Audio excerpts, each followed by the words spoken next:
favorite conspiracy theory? It's the theory that there are no conspiracies, the version of reality that we're all being asked to believe. Politicians and billionaires don't work together to protect corporate interests. Politicians making decisions to funnel billions of dollars in taxpayer money to conflict zones has nothing to do with how profitable that is for the military-industrial complex. Billionaires who own weapons manufacturing corporations or other war profiteering companies donating to super PACs who donate to those politicians has nothing to do with why those politicians make the decisions they make. Those same politicians often being personally invested in those companies also has nothing to do with them making the decisions they make. See, that just can't be true, because that would mean that we're voting for people who are murdering people for profit, and well, that would make us culpable. So we have to believe in the version of reality where the suffering that's going on over there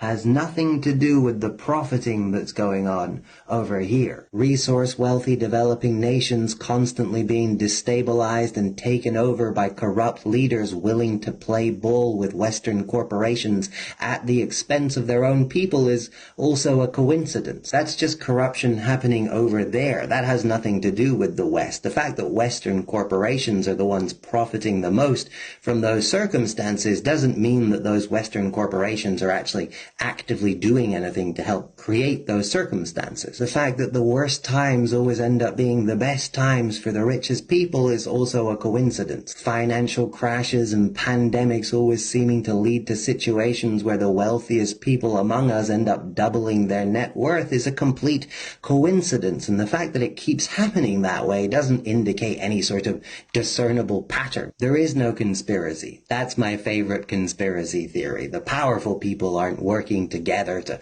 consolidate and perpetuate their own power at the expense of everybody. The fact that all of history makes it look that way is a coincidence. It's not my favorite conspiracy theory because I think it's true, but because that is maybe the most batshit crazy way to interpret reality I can think of, and yet it's one of the most common ways.